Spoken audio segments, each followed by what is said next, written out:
નમસ્કાર, ગુજરાત 7 ન્યૂઝમાં આપનું સ્વાગત છે। અમદાવાદના કુબેરનગર વોર્ડ 14માં આવેલા ઉત્તર ઝોનમાં એફ વોર્ડમાં અને બોર્ડમાં ઘણા સમયથી ડ્રેનેજ લાઇન જોવા મળી હતી।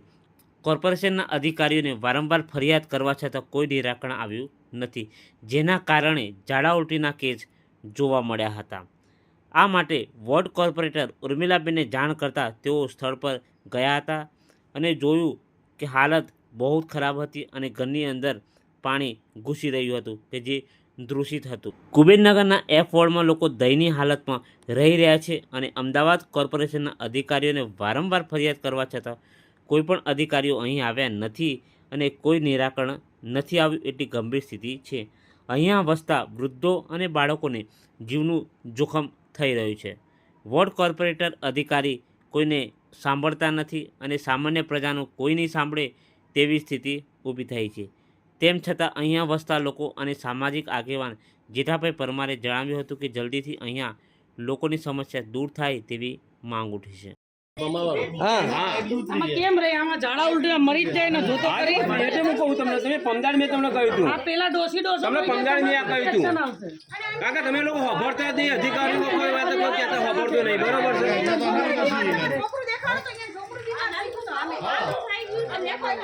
જો આનું જો આને અરે ભાઈ બેન પાઇપો ઉતરાઈ છે અને આના મારો તો પણ કામ ને કરવા નહીં તૈયાર આ લોકો અરે કશો તો હોય યાર તો આયા હેરતા નહીં થતું એમને આયા હેરો નહીં થતા પાઇપ તો ઉતાર દેતી બેન પાઇપો ઉતારી દીધી છે બહાર પડી છે પાઇપો અત્યારે હવાના ઉઠી ત્યાંના મોઢા દેખવા જવાના 7:30 વાગે હવારે લખાવા ગઈ છો ના ના આની પાઇપો ઉતરી ગઈ પણ વરસાદ પડ્યો એ ને નહીં ભાઈ વરસાદનું નહીં યાર વરસાદ જ્યાં તો વરસાદ આવ્યો નહીં યાર મહેન્દ્રભાઈ પંદાડે કહ્યું તું નહીં લાઈન નાખવા માટે પાઇપ ઉતારી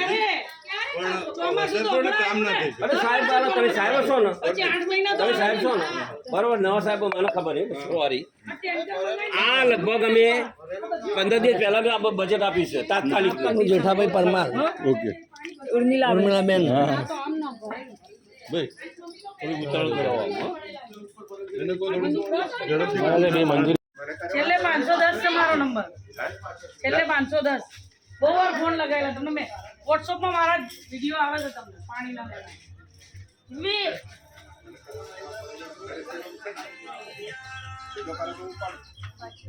બોલાય ના આ તો આવો નીચે પાણી આ સાહેબો આ નીચે આવો પાણીના મમ્મી દેખજો પૈડે નહીં નરેશ ના નહીં દ્વારકા નહીં ગયે ગટરનું પાણી આવે 10-15 દી થાય ને ગટરનું પાણી આવે એટલે હદે ના હોય એટલે માણસનો જીવ જાતો રહે હે આટલા ટકરીવાળા બધાને ગટરનું પાણી આવે છે કમ્પ્લેન કરીને બી કેટલી કરવાની હદ હોય કમ્પ્લેન બી હા જ વળી કરી જાતા રહે વળી 10-15 દી થાય ને વળી આવું ખરાબ પાણી આવે હે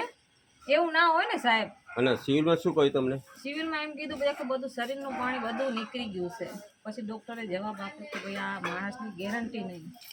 તો મારી બેન બી દુબઈ હતી ને એ બી બચારી જીવ બળ્યો તો તરત આવી ગઈ રાતને એક સવારના તો આવી ગઈ હવે આના માટે તમારા શું પગલાં